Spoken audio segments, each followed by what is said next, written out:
Good evening, residents. Myself, Dr. Sachindra Narayan from Medico Circle Patna. आज हम लोग एक इम्पोर्टेंट टॉपिक पे डिस्कशन करने जा रहे हैं जिसका नाम है मेडिकल सफिक्स। ग्रामर में हम सब लोग पढ़े हुए हैं प्रीफिक्स और सफिक्स।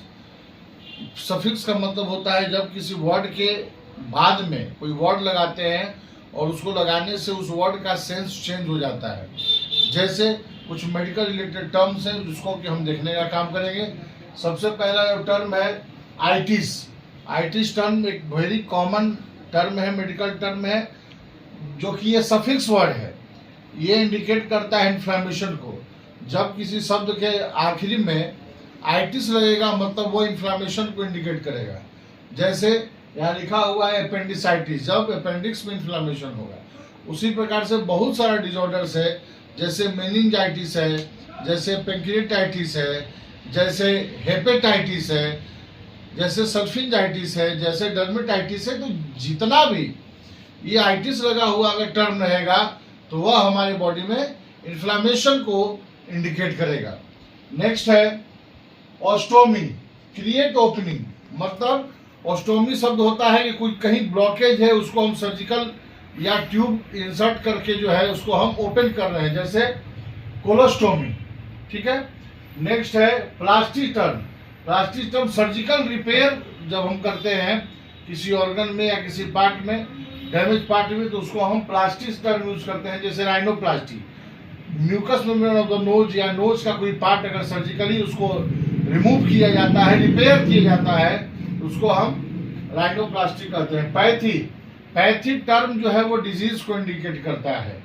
अलग अलग बहुत सारा पैथी भी है। जैसे मान लीजिए डिजीज कंडीशन को इंडिकेट करता है न्यूरोपैथी, नेफ्रोपैथी। न्यूरोपैथी मतलब nerve related disorder, neuropathy, nephropathy, retinopathy. तो ये पैथी टर्म जो है वो डिजीज को इंडिकेट करता है। ऑस्कोपी, ऑस्कोपी का मतलब होता है जैसे कोलोनोस्कोपी। कोलोन में हम जो ट्यूब इंसर्ट करके देखते हैं, विजुअल एग्जामिनेशन करते हैं कि क्या प्रॉब्लम, एक्चुअल डिजीज क्या है, क्या प्रॉब्लम है। अगला है ग्राम। ग्राम टर्म जैसे इकोकार्डियोग्राम, इकोकार्डियोग्राम तो ईसीजी जिसको बोलते हैं या इकोकार्डियोग्राम, तो वह जो है कि रिकॉर्ड बनाता है, रिकॉर्ड को इंडिकेट करता है ग्राम शब्द। Ectomy, ectomy term surgical removal, जैसे टॉन्सिलेक्टोमी या हिस्टेरेक्टोमी या कोलेसिस्टेक्टोमी या वैसेक्टोमी या ट्यूबेक्टोमी। ये जो टर्म है ये जो है सर्जिकल रिमूवल, मतलब उसको काट करके हटा दिए। अगला है ओटोमी। ओटोमी मतलब कटिंग इनटू, वो ऑर्गन वही रहेगा लेकिन उसको कट करेंगे, जैसे ट्रेकियोस्टोमी, ट्रेकिया को जब कट करते हैं। मिगेली, मिगेली सब आप जानते हैं बहुत कॉमन डिसऑर्डर है, जैसे हिपेटोमिगेली। लीवर का साइज उसमें इंक्रीज कर जाता है, इलार्जमेंट को इंडिकेट करता है मिगेली टर्म।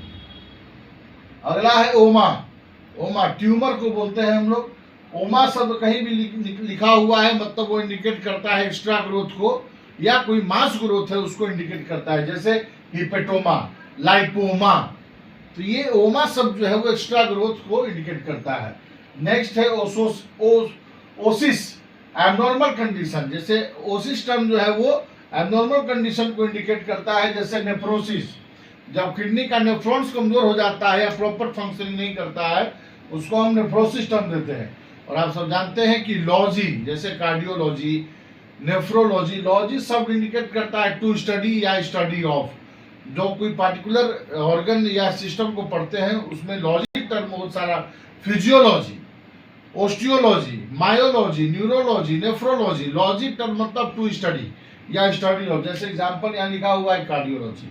तो ये ऐसे बहुत सारे ग्रामर के हिसाब से ये से बहुत सारे आपको प्रीफिक्स और सफिक्स वर्ड जरूरी है जानना, जो कि कॉमन रेगुलर यूज में हम लोग मेडिकल प्रैक्टिस के यूज में इसको हम बराबर यूज करते हैं। तो आज का टॉपिक यही था। नेक्स्ट टॉपिक हम लोग नेक्स्ट वीडियो के साथ मिलेंगे। Thank you so much.